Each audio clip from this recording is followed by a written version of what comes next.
Why is love so easy to start, but so hard to get right?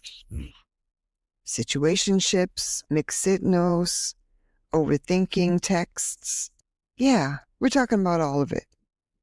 Hello, I'm Roxanne, your host, and welcome to the Relationship Coaching Group podcast, where we stop guessing, start understanding, and figure out what actually works in today's relationships. No fluff, real talk, real tips, real conversations to help you. Real conversations to communicate better and figure out love together. And I'm going to introduce you to the professor, our co-host. Hello, Professor. Well, hello there. How are you doing today? I'm doing wonderfully well, thank you. Well, awesome. So our last episode was about taking a break. Yes. And we have some results. So I just wanted to follow up, but they're coming in. This was a big thing. We had a lot of people sending, so we're still getting it in. So I just want to let people know they're still coming in. And it's kind of mixed too. It is kind of mixed. I was actually very surprised. It is kind of mixed, but I'm not going to put it out there yet. But I could be right. Yeah. But we're going to wait until we get the final, and then we'll let people know. And what we asked our listeners to do was to state their opinion, who causes breaks in the relationships. Right, men or women. Men or the women. Yeah. And do taking a break actually work? So, or if they've taken a break themselves and it worked. And and if you're listening now, you can join in the debate, whether, as I said, whether it's the man or the woman that causes the break, and do breaks in relationships really work? Yeah. So I just wanted to let our listeners know where we're at with that. It's still flooding in. So interesting conversation. Yeah, we're definitely going to be coming back to this. Great. So, all right. Thanks for bringing it up here. And let's roll the dice. What you got for me? Yes. Well, today's topic is, how do we rebuild trust after it's been damaged? Ooh. Now, trust can be damaged in many ways, not just through infidelity, but also through dishonesty, broken promises, emotional distance, secrecy, financial deception, or repeated disappointments. So we're not just talking about one way a relationship can be damaged. There's so many ways. What do you think, Professor? Well, I think you've got some great liners there. Let's hit the first one you said. Okay. Now, I have a question. Is it possible to fully trust again after they've hurt you? And what does rebuilding trust actually look like in real life? Do you have any? I really think it depends on what occurred to break the trust. Yeah. You know, if you took too much out of the bank account, as opposed to if you caught cheating, those are just two different ends of the spectrum. So I think we need to address each one of those, those few things that you had mentioned. Yeah. So let's break it down. Yeah, because I did mention financial deception, dishonesty.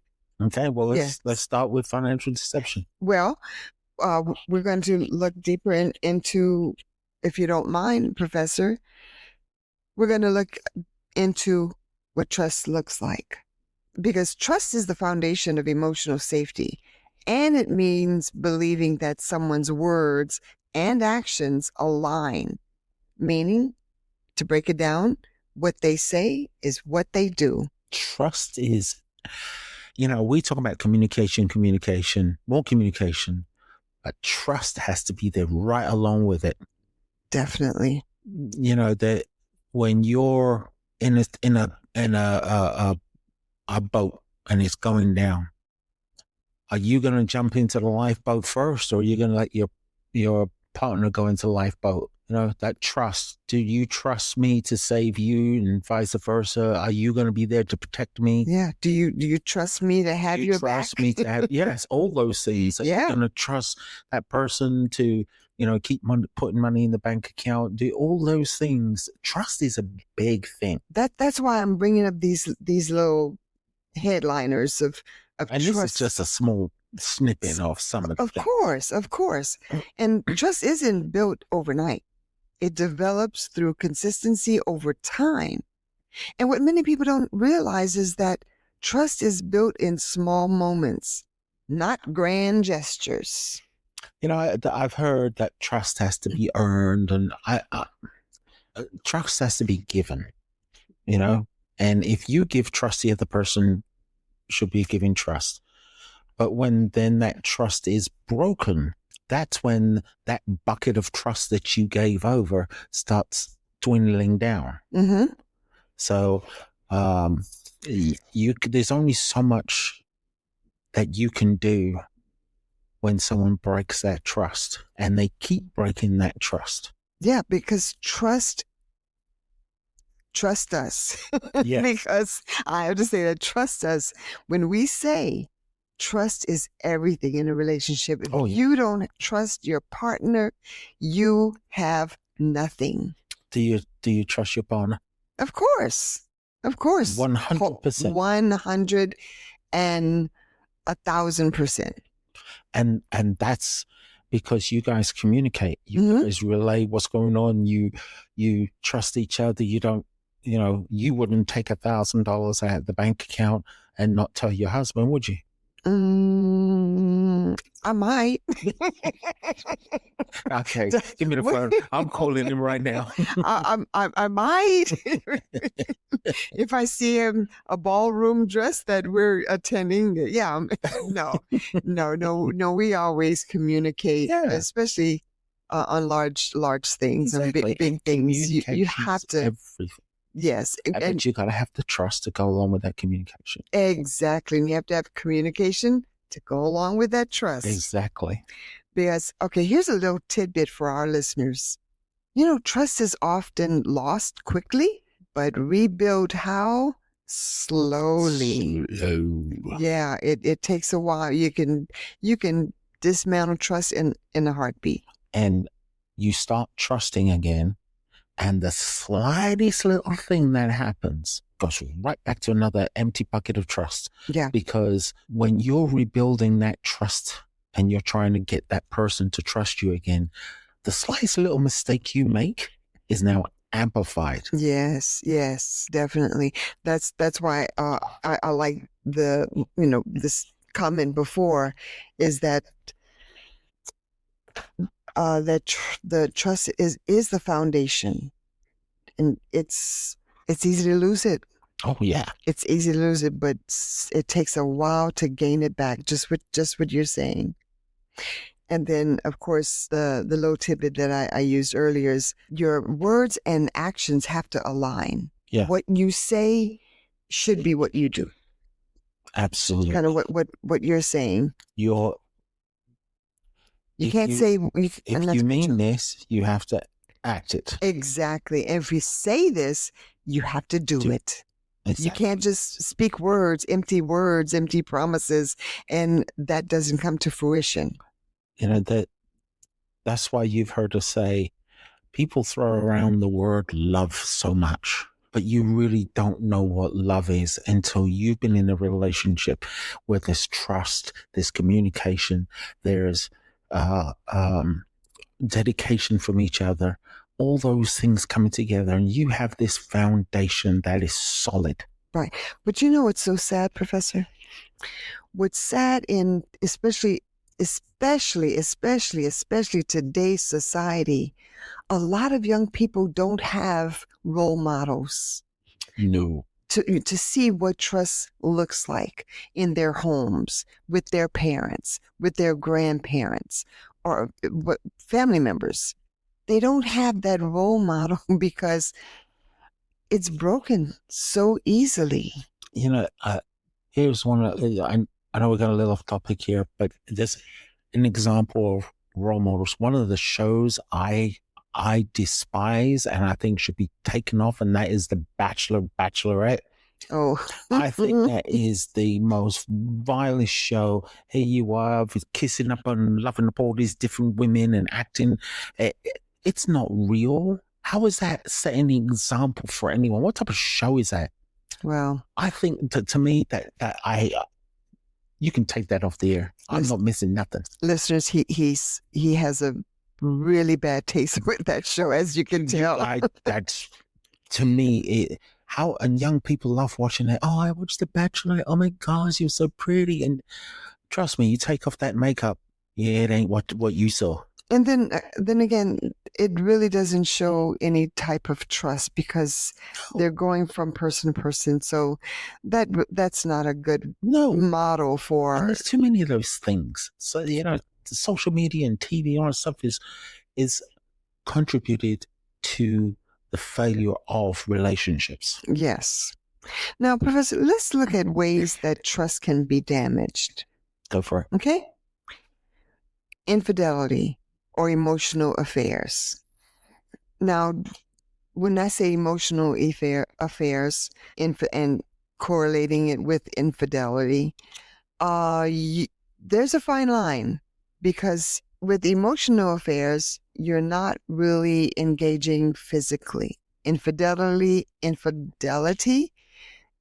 there is physical contact in most cases, but emotional affairs can take place with someone over the phone, over the internet. Of course.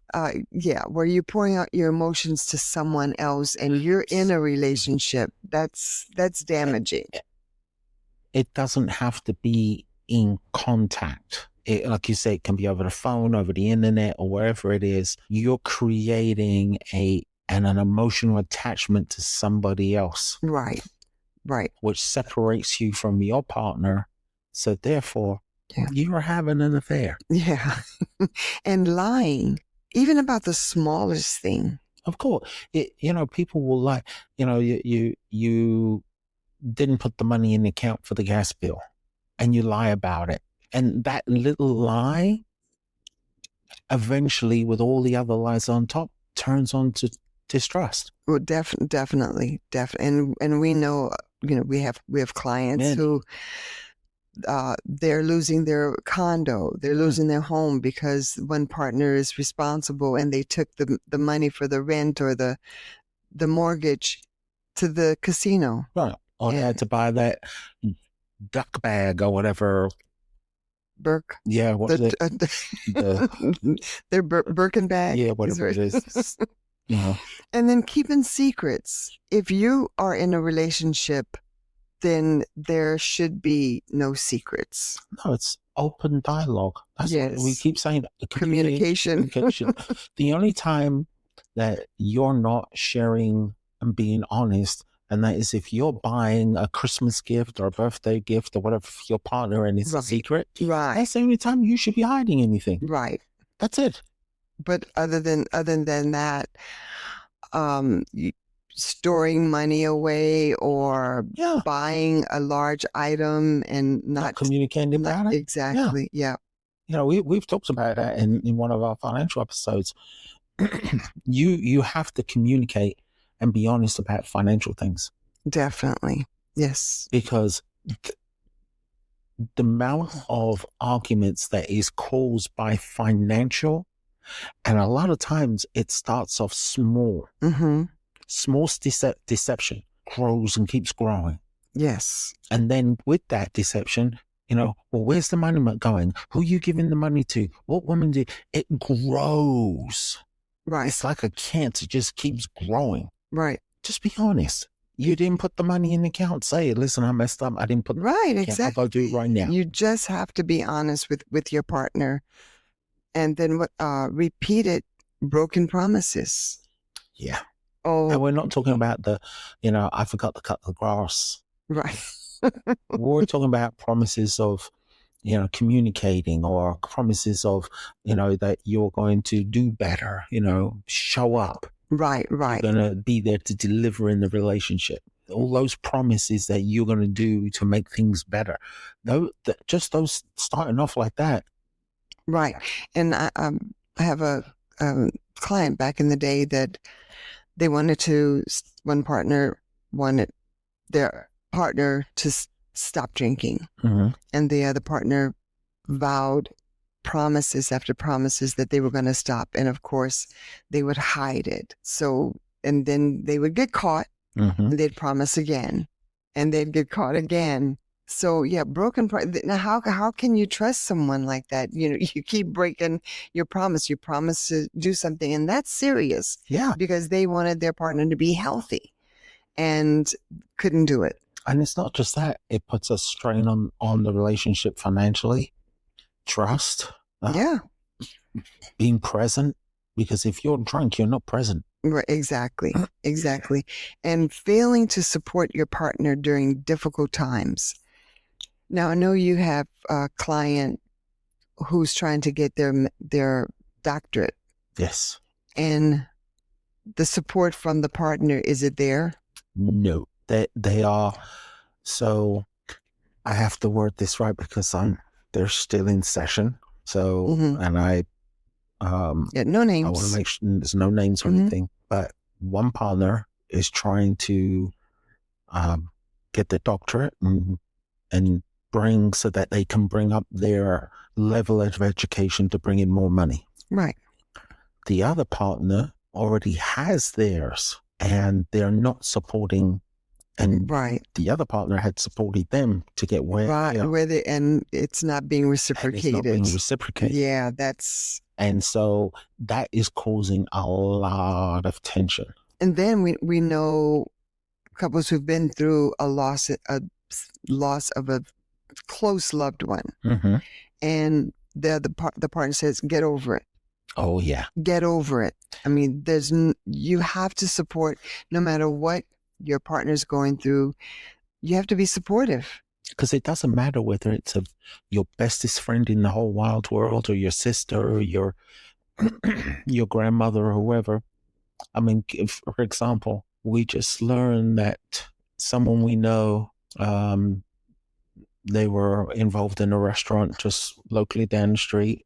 And we found out that he had passed away. The nicest guy, really nice guy. He just was an amazing guy. And then we learned that he had passed away. Came out of a shower and just keeled over. And so even for us, we didn't know him like a best friend or anything, but we knew him enough that it rocked us a bit. Yeah. It's shocking. So having somebody there, because the owner is distraught, she's doesn't know what to do, but you have to have that level of compassion and be able to support each other. And so, we've offered our support and everything to help, but it just shows you that you have to, if someone's passed away, it takes time. Right. And that time could be a month, 2 months, or a year. You can't say get over it. Right. You have to support your partner. Yeah. Loss is a big thing. It is. It is. You have suffered. Oh yes. Losses in your family. Yeah. It's big. It's huge. Over. It's huge. And then we have another way that trust is damaged is emotional unavailability. So if you're emotional available to someone else, then your partner's going to suffer because your emotional availability is not towards your partner. It's towards someone else. Not even just someone else. As we mentioned before. Right. And not even just in someone else. Your emotional availability is you've tied it up in work or in yourself, or you really just don't give a hoot. Or you don't think about your partner needing you. Right. Because you're so wound up with other things. Exactly. So, emotional availability has to be there in a relationship. Oh, definitely. Now, I got to say this is, unfortunately, some ladies will say, he's not emotionally available, but it depends on what you look at as what is emotional availability. You know, are you looking for a guy to sit on the couch with you and cry? You know, you're looking for someone who's going to be there to take time take with time. you. Yeah, to give you Listen. time, give you an ear to, Exactly. yeah, and just be there. Just be there. Now, if you're the one who broke the trust, you must take full responsibility. And this is how you do it. Avoid excuses and don't be so defensive. Being accountable matters. A sincere apology includes changed behavior. You can't apologize and not change. You can't apologize and say, "Oh, I'm so sorry. I'll do better," as you were saying earlier, or I'll stop drinking," and nothing changes. But here's the problem: how many times are you going to apologize? Well, because that apology becomes empty. Right, and that's what damaged the trust. Exactly.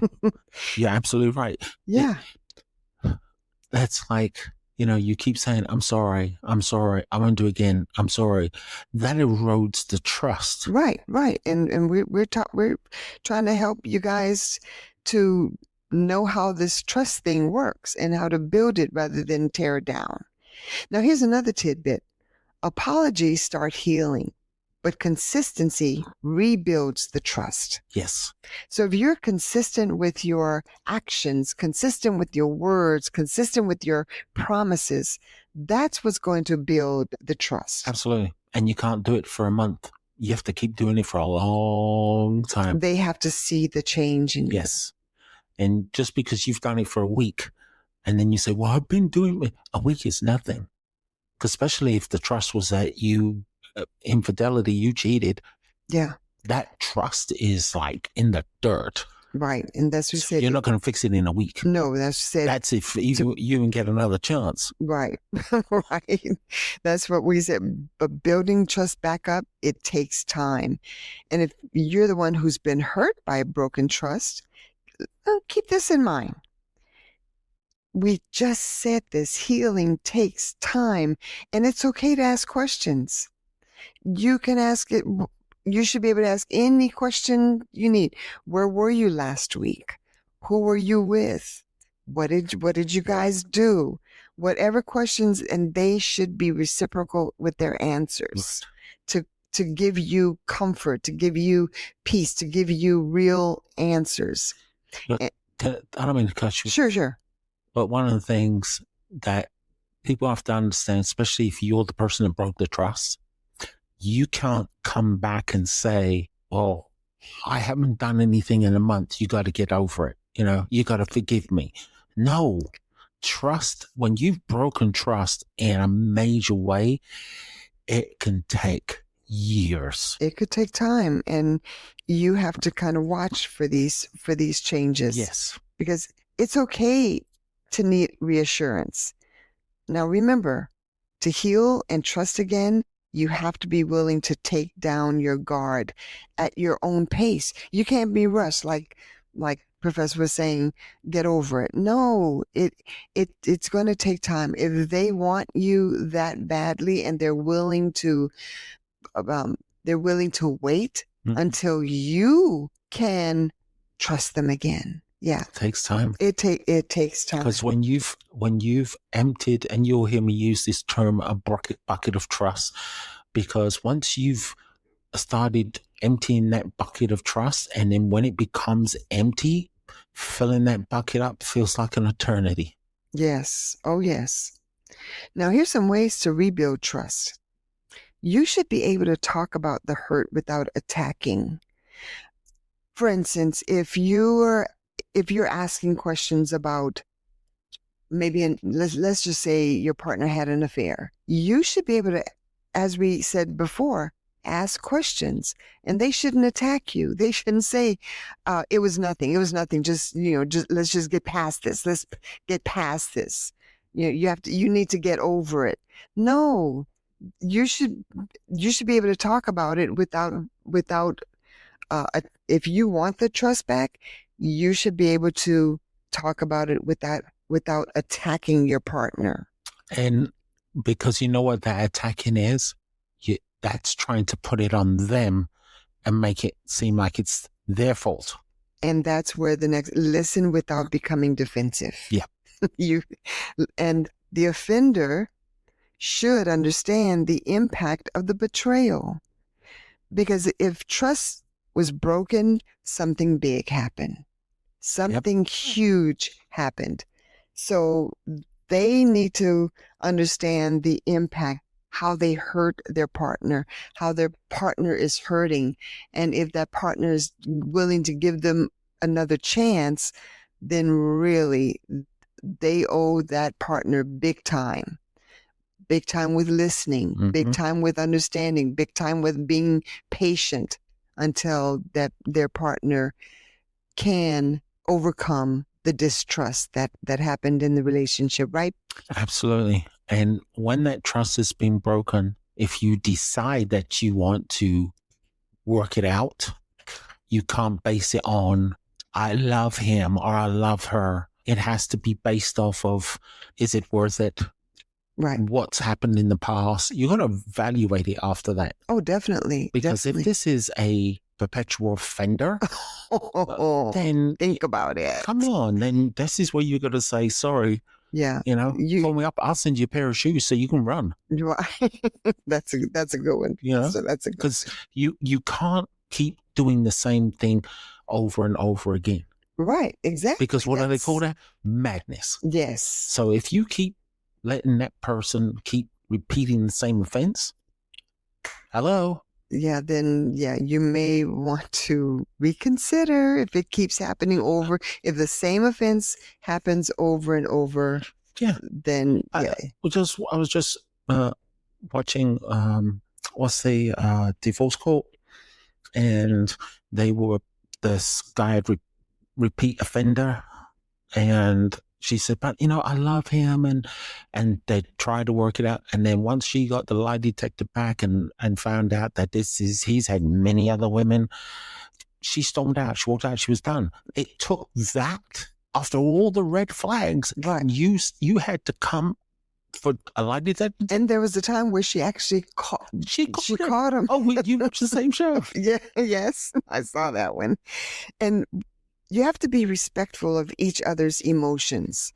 If you're the one that hurt your partner with trust issues and trust damaged issues, and your partner's crying, your partner needs some space, then you have to understand. You have to be respectful of those emotions that may come out of your partner, and the partner may have to look at emotions that may come from the offending partner.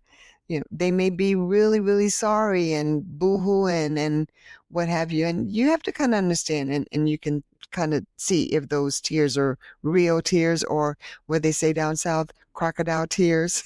Yeah. Because I don't think crocodiles cry. Not unless it's on my plate.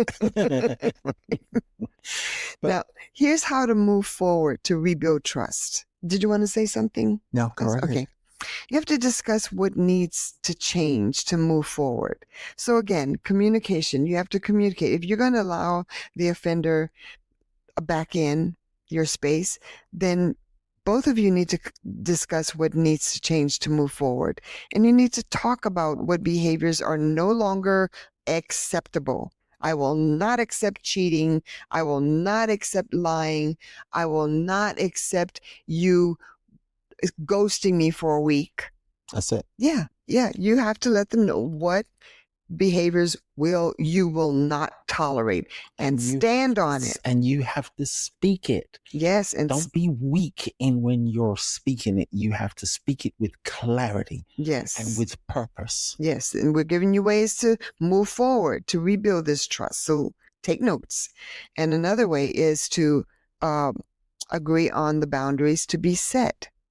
Healthy boundaries help prevent future trust violations. So you have to have boundaries, and you have to set them, because that's the only way that, and agree upon them. Yeah. That means if you finish work at 6 o'clock, 6:30, your ass better be home. Because remember, Healthy boundaries help prevent future trust violations. So again, that has to be agreed upon. Even if you have to do a contract, that's okay. There's Right. nothing wrong with that.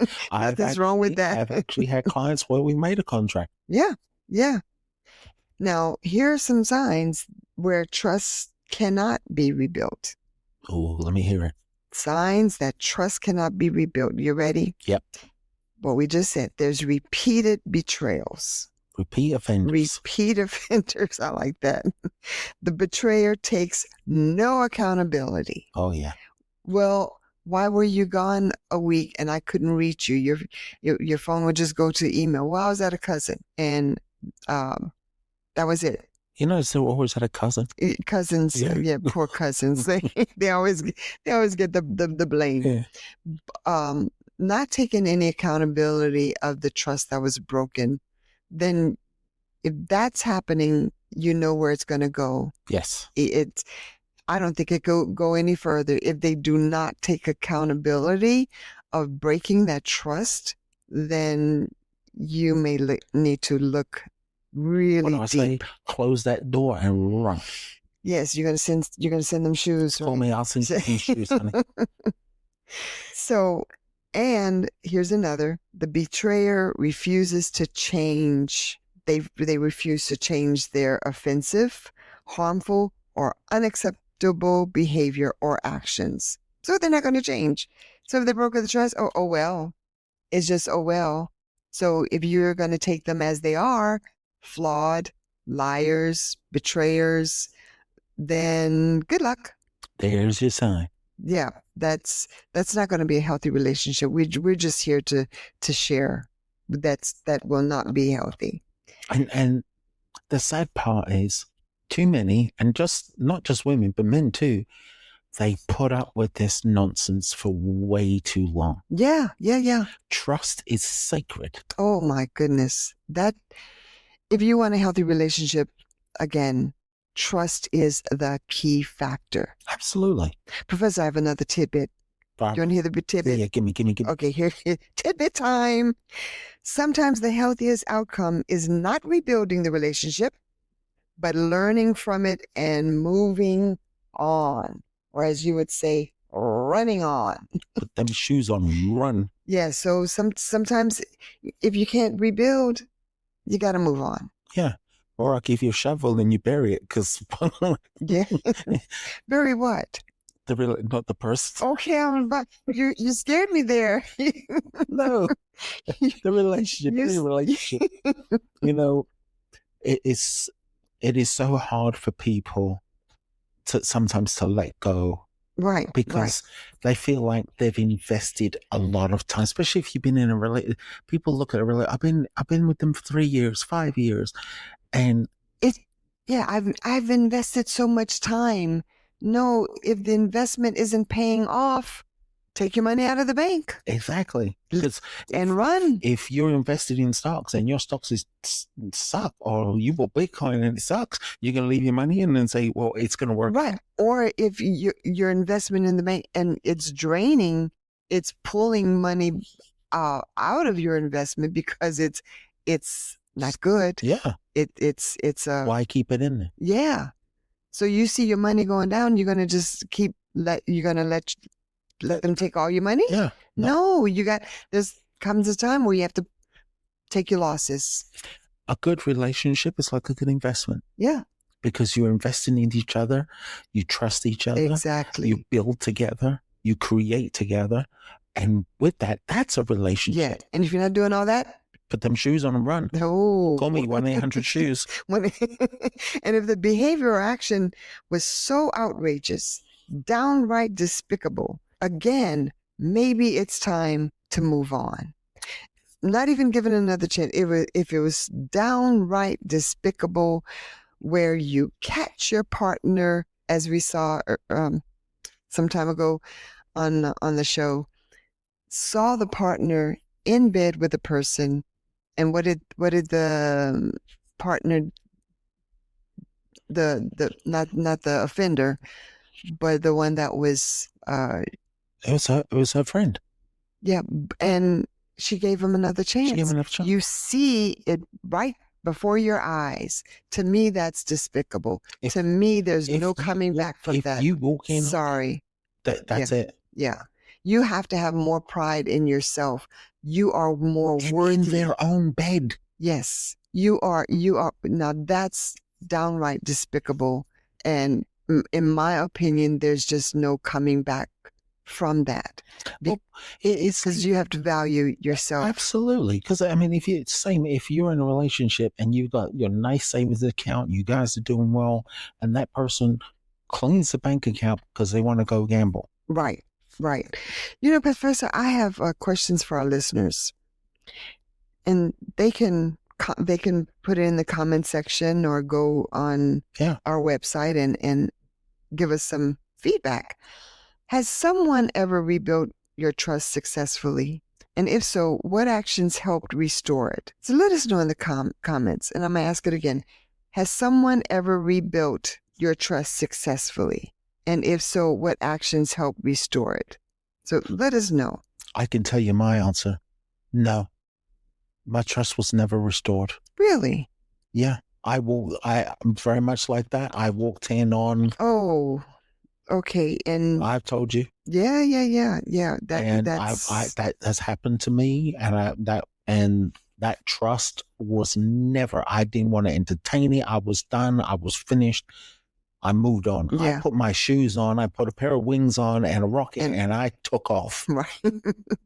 Now keep this in mind.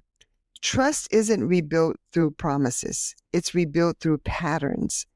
Every honest conversation, every kept commitment, and every consistent action lays another brick towards the foundation of that relationship. Now, while trust can be damaged in a split second, earning it back may take consistent communication, transparency, and daily choices. And this is important. Observing with eyes wide open. You have to see changes. Yes. You have to hear changes.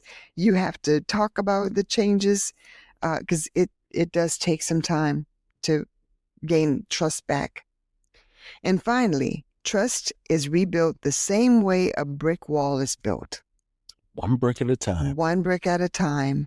The challenge is that while one bad decision can knock a hole in the wall, rebuilding it will take a lot of effort, and it will take a longer time to build it than it did breaking it.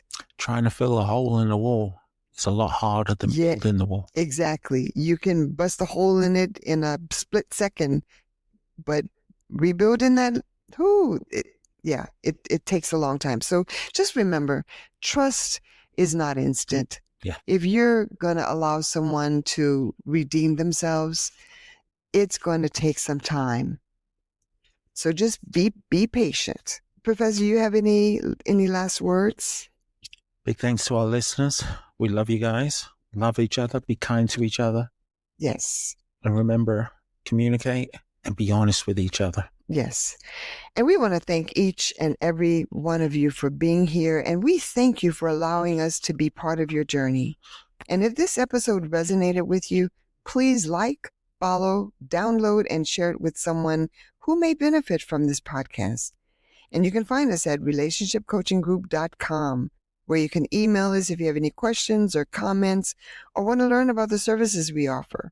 So until next time, take care of yourselves, and remember, healthy relationships are not built on fear or control, but from a place of understanding, trust, respect, and intentional choices.